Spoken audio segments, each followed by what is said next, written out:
In the sprawling landscape of American megachurches, one name stood out for decades: Saddleback Church. It wasn't just a building. It was a movement, an icon of modern evangelicalism, a global brand synonymous with its charismatic founder, Rick Warren. For nearly half a century, Saddleback was the gold standard, the model every aspiring pastor studied. But today, the story has taken a dramatic turn. How did a church that seemed to have it all find itself at a crossroads, its legacy challenged and its future uncertain?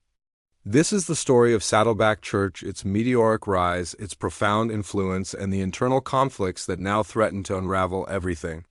Our story begins in 1980. A young, ambitious pastor named Rick Warren, along with his wife Kay, arrived in Southern California with a dream. They didn't have a building, a congregation, or much money. What they had was a vision to create a church for people who didn't like church.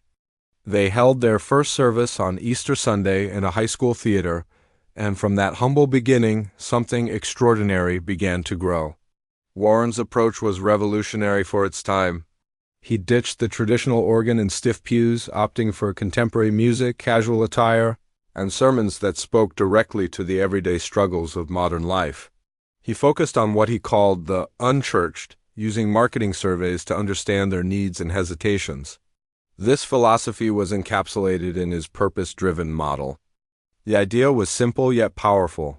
Every person has a God-given purpose, and the church's job is to help them discover and live it out. This message resonated deeply with the burgeoning suburban population of Orange County. People flocked to Saddleback. It grew at an astonishing pace, becoming one of the fastest-growing churches in American history. By the early 2000s, Saddleback was a behemoth with a sprawling 120-acre campus in Lake Forest and tens of thousands of weekly attendees. But its influence didn't stop at the county line. The real game-changer was Rick Warren's 2002 book, The Purpose-Driven Life. It wasn't just a bestseller. It was a global phenomenon.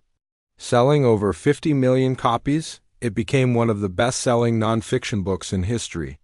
It translated the Saddleback philosophy into a 40-day spiritual journey that millions of people undertook.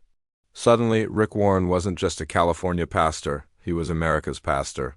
He appeared on magazine covers, advised world leaders, and became a household name.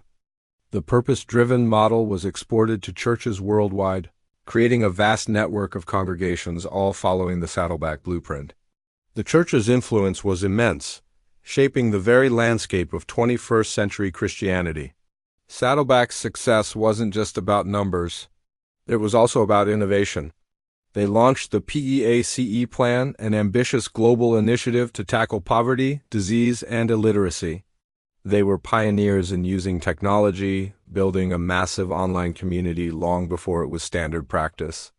The church became a hub for social action, mobilizing thousands of volunteers for everything from local food drives to international aid missions. Rick and Kay Warren also bravely shared their personal struggles, particularly after the tragic loss of their son, Matthew.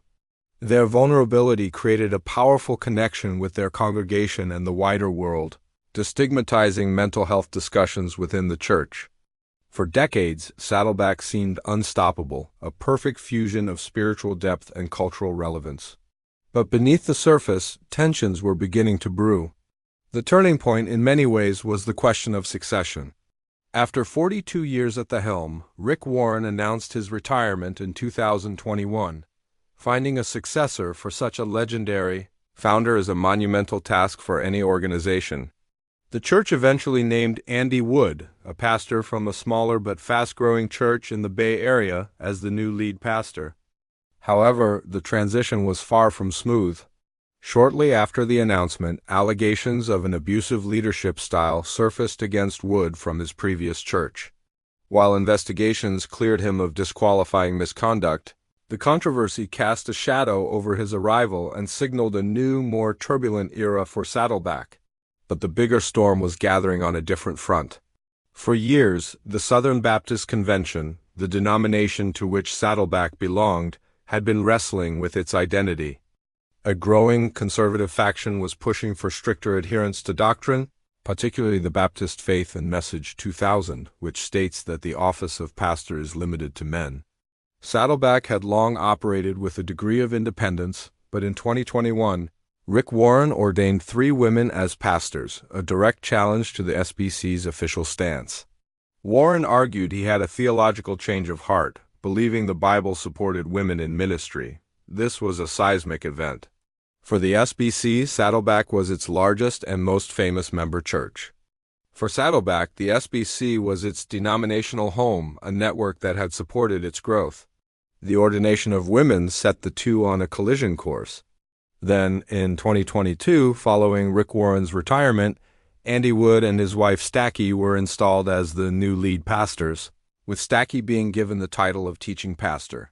This solidified the church's new direction and was seen by many in the SBC as the final straw. In February 2023, the Executive Committee of the Southern Baptist Convention voted to formally disfellowship Saddleback Church. The reason cited was the church's having a female functioning in the office of pastor. The decision was a bombshell. Rick Warren made an impassioned plea at the SBC's annual meeting, arguing for unity and cooperation over doctrinal uniformity. He framed the debate not as a liberal versus conservative issue, but as a disagreement among family.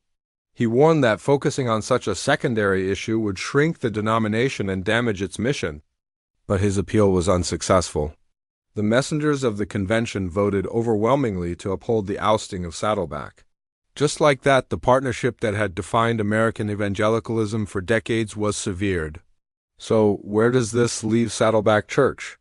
The very legacy that made it a global icon, its innovative, culturally attuned, big tent approaches what ultimately led to its break with its denomination.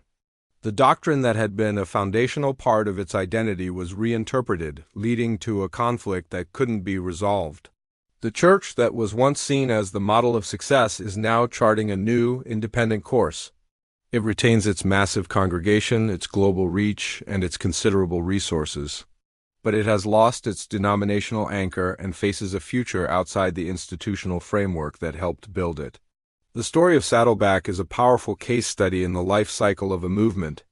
It shows how charismatic leadership can build an empire, but also how difficult it is to sustain that vision beyond the founder. It highlights the inherent tension between adapting to a changing culture and holding to historical doctrine. Has the legacy outgrown the doctrine? For Saddleback, the answer appears to be yes. The church chose to evolve its understanding of leadership and inclusion, even if it meant breaking with its past.